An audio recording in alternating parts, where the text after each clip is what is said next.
본 자료는 저에너지 컨설팅 그룹 네드에서 매년 2차례 발간하는 건축물 성능 인증 법규 및 기준에 대한 정기간행물록 한국녹색건축기술협회와 함께 기획한 소개 자료입니다.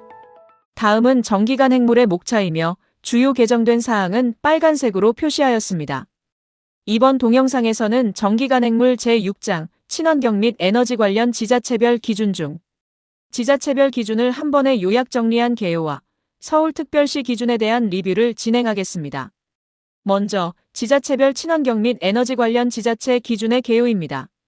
해당 표는 지자체별 주거 및 비주거 건축물의 적용 대상에 따라 녹색 건축 인증, 건축물 에너지 효율 등급 및 제로에너지 건축물 인증, 그리고 2026년 신재생 에너지 공급 비율에 대해 정리하였습니다.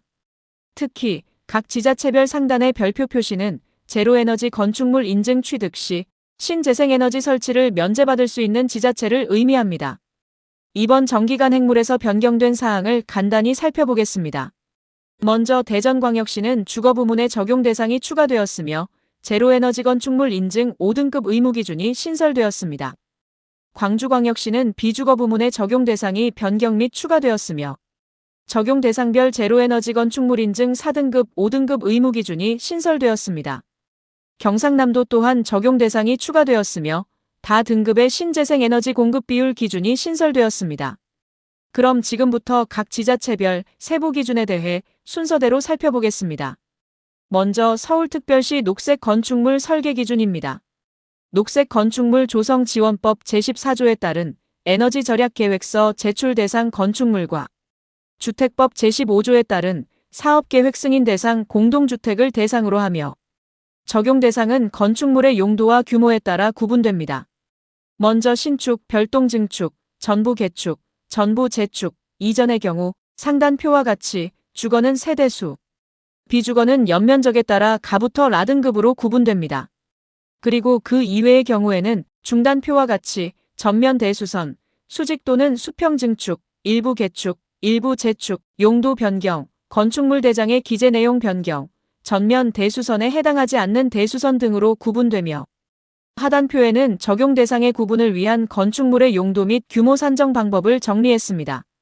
본 설계 기준에 따른 인증 의무 대상인 경우 사용 승인 신청 시 제로에너지 건축물 인증서와 녹색 건축 인증서 제출을 원칙으로 하며 자세한 사항은 인허가권자와 협의가 필요합니다.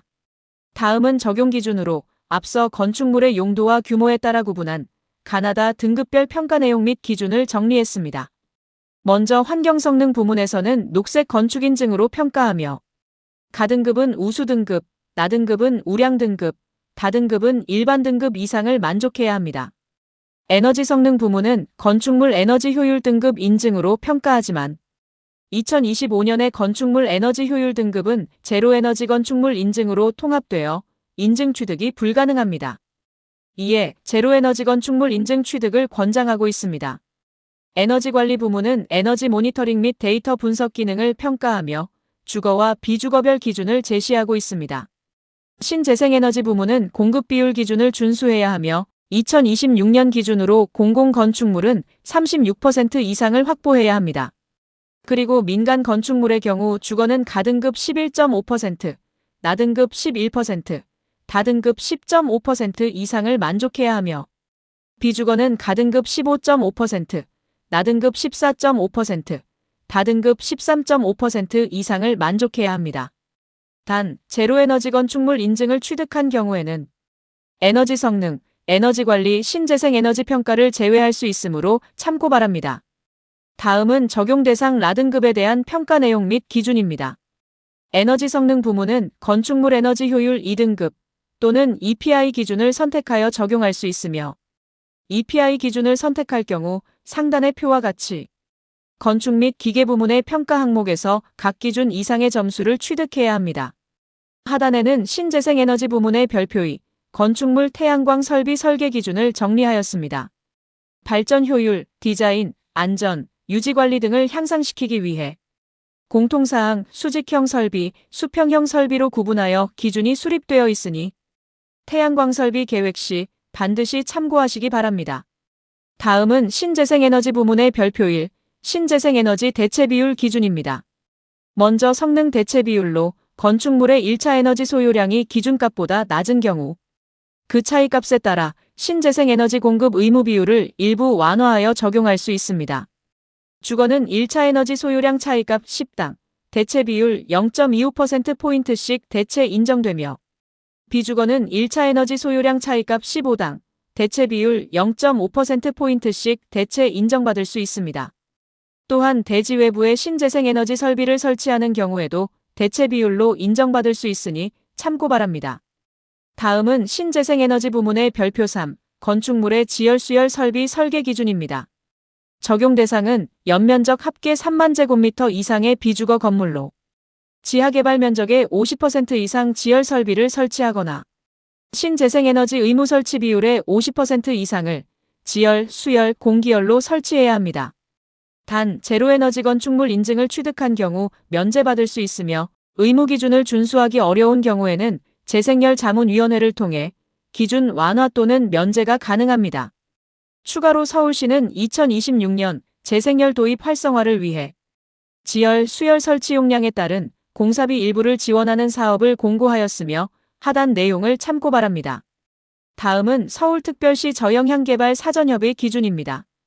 해당 기준은 서울특별시 물순환 회복 및 저영향개발 기본조례에 따른 사항으로 빗물관리시설 설치 대상 사업과 권고사업, 그리고 대지면적 1만 제곱미터 이상의 대규모 개발 사업을 대상으로 합니다.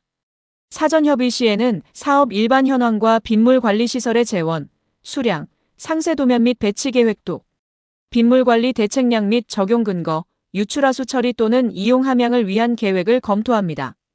또한 저영향개발 사전협의 종합 검토 결과 필요 대책량, 관리 대상 면적 대비 기준치 이상으로 계획하고 효율성 평가에서 70점 이상을 확보해야 합니다. 이때 필요 대책량은 대책 면적과 빗물 분담량을 기준으로 산정하며 하단표에서 공공교육, 공원 녹지, 교통 기반, 민간의 기준을 확인할 수 있습니다. 물순환 관리 면적은 침투시설, 이용시설, 옥상 녹화 관리 면적을 합산하여 산정합니다. 마지막으로 물순환 효율성 평가는 다음 표와 같이 빗물 침투시설, 빗물 이용시설, 유출지 하수 활용 항목으로 구분되며 각 항목별 계산식에 따라 배점이 부여됩니다. 총점 100점에 가점 30점을 더해 평가받을 수 있으며 앞서 말씀드린 바와 같이 70점 이상을 확보해야 합니다. 다음은 서울형 장애물 없는 건물 인증입니다. 서울형 장애물 없는 건물 인증은 장애인, 노인, 임산부뿐만 아니라 모든 시민이 개별 시설물을 이용하는데 불편함이 없도록 장애인 편의시설의 설치 및 관리 여부를 평가하는 제도입니다. 적용 대상은 서울 지역의 모든 민간 건축물로 생활 밀착형 근린생활시설을 주 대상으로 합니다. 또한 법적 의무화된 장애인 편의시설이 설치된 복합건물 등은 용도 및 시설별로 부분 인증을 받을 수 있습니다. 하단에 인증 절차 및 평가 항목을 정리했으니 참고 바랍니다. 다음은 서울특별시 유니버설 디자인 도시 조성 기본조례입니다. 해당 조례는 시민이 보다 안전하고 편리하게 생활할 수 있도록 유니버설 디자인이 적용된 도시를 조성하는 것을 목적으로 합니다. 적용 범위는 건축물, 공공공간, 도로 또는 부속시설물 등 도시공원, 공원시설, 공공시설물, 공공건축물로 구분되며 별표 1에 해당하는 사업을 시행하는 경우 제10조 제1항에 따른 점검표를 작성하여 심의를 주관하는 부서에 제출해야 합니다. 이때 건축 분야의 경우 시장 또는 공공기관의 장이 신축, 증축, 개축, 대수선, 리모델링하는 업무시설, 문화시설, 집회시설, 노유자시설 등의 공공건물 및 공중이용시설에 관한 사항일 때 건축위원회의 심의를 받게 됩니다. 다음은 서울시 범죄 예방 환경 설계 세티드 지침입니다. 해당 지침은 건축물에 대한 설계 기준을 정하여 각종 범죄로부터 안전한 생활 환경을 조성하는 것을 목적으로 합니다. 뉴타운 사업과 재정비 촉진 사업의 설계 지침으로 사용되며 권장 대상은 단독주택, 다가구 다세대주택, 공동주택, 문화 및 집회시설, 교육연구시설, 노유자시설, 수련시설, 관광휴게시설, 편의점, 고시원, 오피스텔 등이 해당합니다. 하단의 사업시행계획 세티드 설계 절차와 세티드 설계 기본도서 및 적용 기준에 대해 정리했으니 참고 바랍니다. 다음은 서울특별시 환경영향평가의 개요입니다. 환경영향평가는 개발사업 시행 시 환경에 미치는 해로운 영향을 최소화하는 방안을 모색하고 이를 사업계획에 반영하기 위한 제도입니다. 대상 사업과 기준은 하단표와 같습니다. 주요 대상 사업은 9만 제곱미터부터 30만 제곱미터의 정비사업, 연면적 10만 제곱미터 이상의 건축물 등이며 해당 사업은 건축물 및 정비사업 분야의 환경영향평가 항목과 심의 기준을 준수해야 합니다. 다음은 건축물 및 정비사업의 환경영향평가 항목 및 심의 기준입니다. 중점평가 항목은 대기환경, 수환경, 토지환경, 자연생태환경, 생활환경 분야로 구분되며 건축물 및 정비사업과 연관성이 높은 대기환경 분야의 온실가스 항목을 중점적으로 살펴보겠습니다. 평가 기준에 따라 제로에너지 건축물 인증 5등급 이상, 녹색 건축 인증 최우수 등급을 계획해야 하며 고효율 조명 100%, 대기전력 자동 차단 장치 80%, 벽면율 50% 이상을 확보해야 합니다. 또한 고효율 폐열회수형 환기장치 시설 설치와 전기자동차 등 환경친화적 자동차 충전 기반 시설을 기준에 맞춰 구축해야 합니다. 평가 내용으로는 크게 3가지 항목으로 구분되어 있으며 첫째, 온실가스 발생 현황 및 영향 예측 항목에서는 사업 시행 전후의 에너지 사용량과 연간 온실가스 발생량을 예측 평가합니다. 둘째, 저감 방안 수립에 따른 에너지 사용량 온실가스 평가 항목에서는 에너지 사용량 절감 계획과 신재생 에너지 사용 등에 따른 온실가스 감축 효과 등을 검토합니다. 마지막으로 에너지 절감 및 온실가스 저감 방안 항목에서는 신재생에너지, 조명에너지, 창면 적비, 대기전력 차단 장치, 녹색 건축 인증 및 제로에너지 건축물 인증, 뱀스, 자연 채광 및 환기, 인증 자재, 열교, 열섬 현상, 환경 친화적 자동차 인프라 등의 평가 내용을 포함하고 있으며 세부 내용은 해당 표를 참고 바랍니다. 이상으로 친환경 및 에너지 관련 지자체별 기준 중 개요와 서울특별시에 대한 리뷰를 마치겠습니다. 감사합니다.